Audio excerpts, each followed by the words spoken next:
उनकी यादगार पर आरएसएस और बीजेपी आक्रमण कर रहे हैं। दो तीन उदाहरण आपको देना चाहता हूं। संविधान किसने बनाया? बाबा साहेब अंबेडकर जी ने बनाया। कांग्रेस पार्टी ने उनके साथ मिलकर बनाया। उस समय बीजेपी के नेताओं ने क्या कहा? संविधान की कोई जरूरत नहीं है, संविधान बेकार चीज है। और ये हर रोज संविधान पे आक्रमण करते हैं 24 घंटा। और भगवान बिरसा मुंडा जिस चीज के लिए लड़े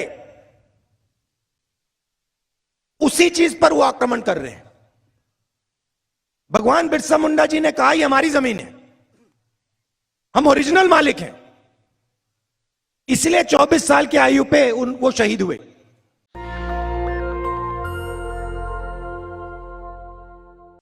आज भगवान बिरसा मुंडा जी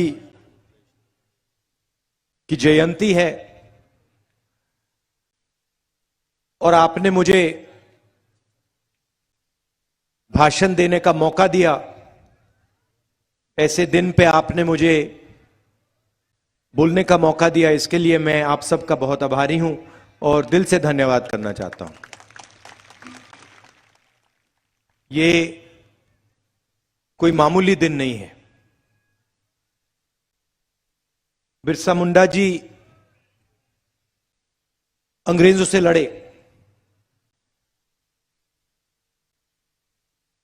और 24 साल की आयु में अंग्रेजों ने उनकी हत्या की। जो भी उन्होंने करना था वो उन्होंने 24 साल में कर डाला। लोग लंबी जिंदगी जीते हैं, 60, 70, 80 साल जीते हैं, तब भी जो इन्होंने 24 साल में कर डाला वो नहीं कर पाते हैं। आज भगवान बिरसा मुंडा जी की सोच पर आक्रमण हो रहा है। स्टेज से आपने भाषण सुने,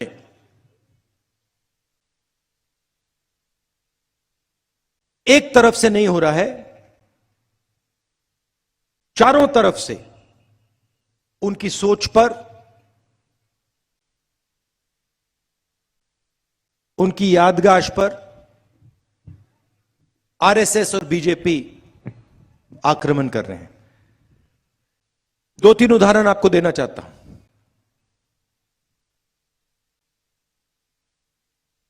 जब मैंने भाषण शुरू किया,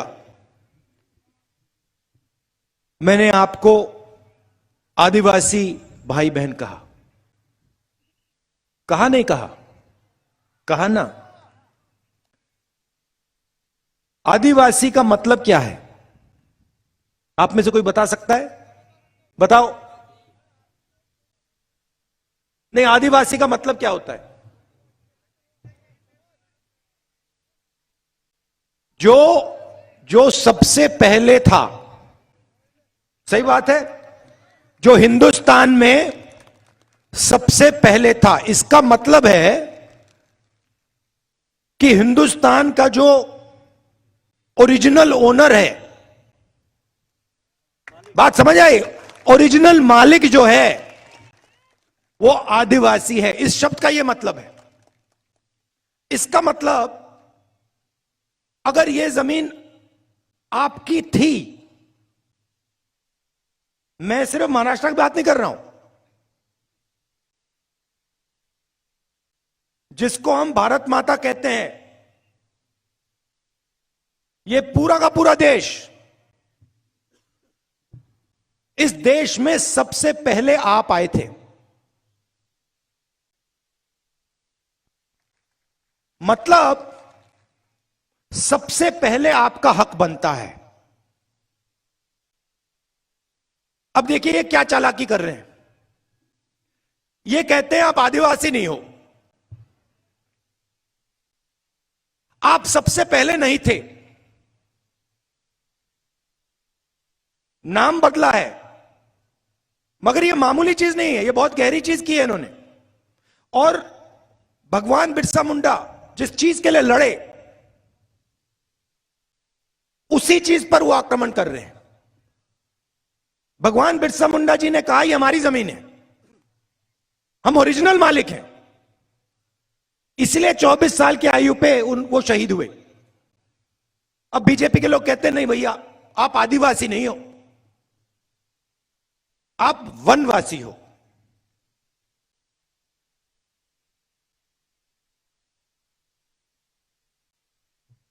वनवासी का मतलब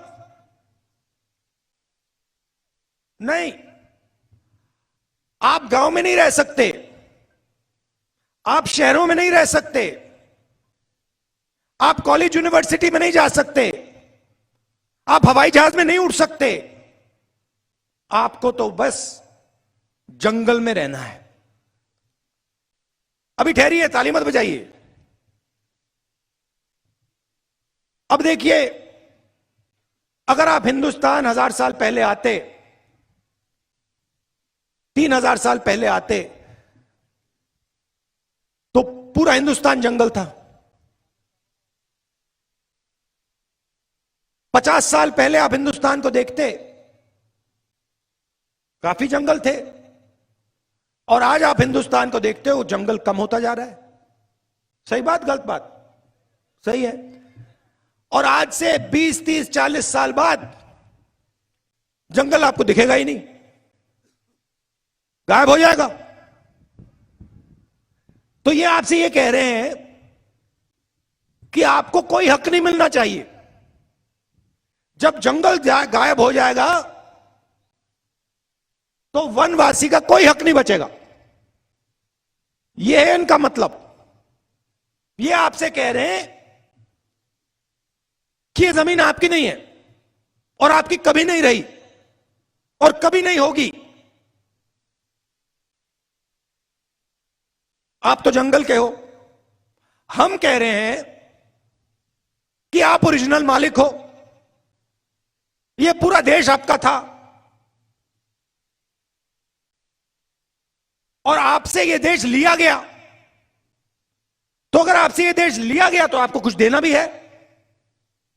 क्या देना है? आपके हक देने हैं, शिक्षा देनी है, स्वास्थ्य देना है, और देश का जो धन है उसका भाग आपको देना है।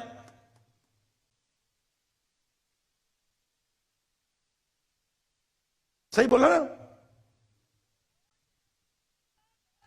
तो पहली बात यह है, फिर आदिवासियों की, दलितों की, पिछड़ों की, अल्पसंख्यकों की कैसे मदद होती है, कैसे रक्षा होती है हिंदुस्तान में? यहां पे युवा हैं, बताओ। सबसे बड़ा आपकी रक्षा कौन सी चीज करती है? ये देखो, संविधान। सब जानते हैं संविधान किसने बनाया? बाबा साहेब अंबेडकर जी ने बनाया। कांग्रेस पार्टी ने उनके साथ मिलकर बनाया। उस समय बीजेपी के नेताओं ने क्या कहा? संविधान की कोई जरूरत नहीं है, संविधान बेकार चीज है।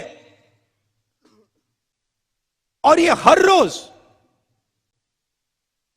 संविधान पे आक्रमण करते हैं 24 घंटा, क्योंकि ये इस बात को मानने को तैयार नहीं है कि इस देश में दलितों को, पिछड़ों को, आदिवासियों को, गरीबों को हक मिलना चाहिए। मानने को तैयार नहीं है। तो आपसे शिक्षा छीनेंगे, स्वास्थ्य छीनेंगे, जो पब्लिक सेक्टर होता था उसको बंद करेंगे। मुझे आप बताओ, आपके जो बच्चे हैं प्राइवेट स्कूल में पैसा दे सकते हैं क्या? नहीं दे सकते ना। तो अगर सरकारी स्कूल सब बंद कर दिए जाएं, तो आपके बच्चों का क्या होगा? पढ़ नहीं पाएंगे, अनपढ़ रहेंगे। फायदा किसका? बीजेपी का।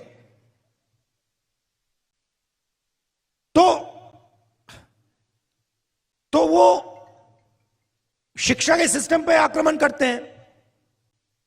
अच्छा, जो प्राइवेट अस्पताल होता है, किसी को दिल का दौरा पड़ता है, कैंसर हो जाता है, सबको होता है, आपके लोग उसमें जा सकते हैं क्या? नहीं जा सकते। तो अगर सरकारी अस्पताल सब बंद कर दिए और पूरा का पूरा प्राइवेट कर दिया, तो नुकसान किसका? गरीबों का, आदिवासियों का, दलितों का, पिछड़ों का। जहां भी ये राज करते हैं, आप देख लीजिए, शिक्षा के सिस्टम को प्राइवेट हाथों में दे देते हैं, अस्पतालों को प्राइवेटाइज कर देते हैं। अच्छा, तीसरा रास्ता जिसको हम पब्लिक सेक्टर कहते हैं, पब्लिक सेक्टर में आपके लोग जा सकते हैं। सारी की सारी पब्लिक सेक्टर की कंपनियां ये प्राइवेटाइज कर रहे हैं, अपने ही 2-3 मित्रों को दे रहे हैं। तो रोजगार का रास्ता बंद, शिक्षा का रास्ता बंद, बीमार हुए तो अस्पताल बंद। और फिर आपसे कहते हैं भैया देखो, हिंदुस्तान की बात मत करो, आप लोग वनवासी हो,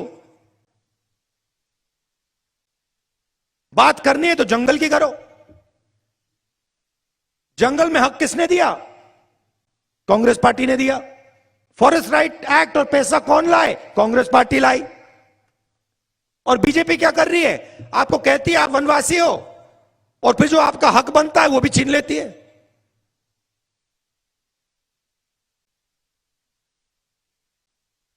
ये सिर्फ आप पर आक्रमण नहीं है, देश पर है। मगर ये जो बिरसा, ये भैया थोड़ा झंडा हिलाओ जरा, मुझे ये दिखे।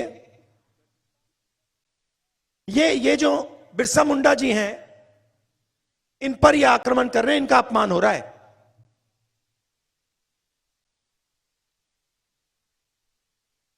तो सबसे जरूरी बात, संविधान की रक्षा, आदिवासियों को शिक्षा, उनके हक, उनकी जमीन, इससे बिना आपका काम नहीं होने वाला है। और यह लड़ाई सिर्फ कांग्रेस पार्टी लड़ती है। और मैं यह भी कह देता हूं, स्टेज से कह देता हूं, कांग्रेस पार्टी लड़ती है, मगर और मजबूती से लड़नी चाहिए।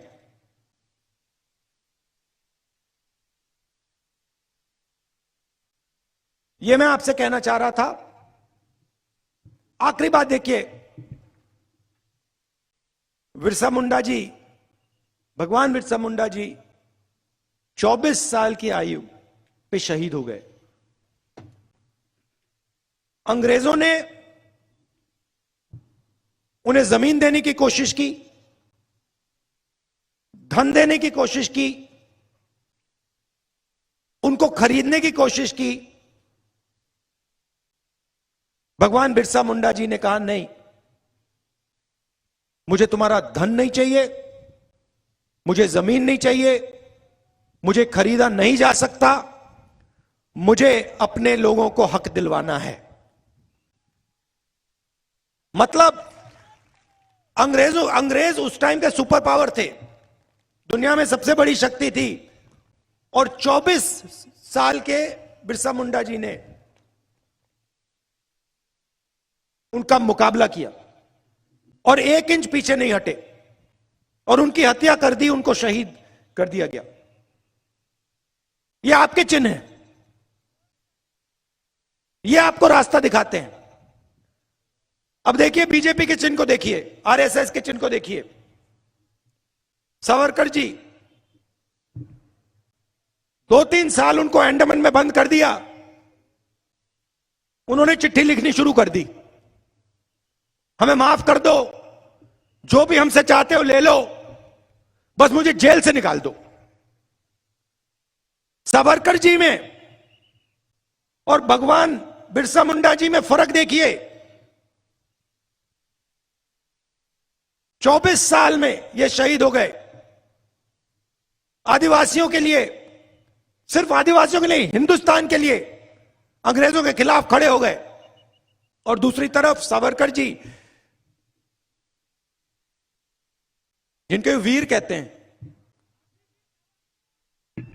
वीर सावरकर, कोई मुझे बता रहा था कि उन्होंने अपने बारे में एक किताब लिखी, लोगों को बताया नहीं कि उन्होंने लिखी है। एक किताब लिखी, दूसरे नाम से लिखी, कि सावरकर कितने वीर हैं।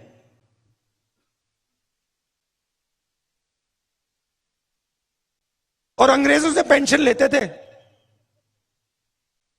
अंग्रेजों से पेंशन लेते थे, अंग्रेजों के लिए काम करते थे, कांग्रेस के खिलाफ अंग्रेजों के साथ काम करते थे।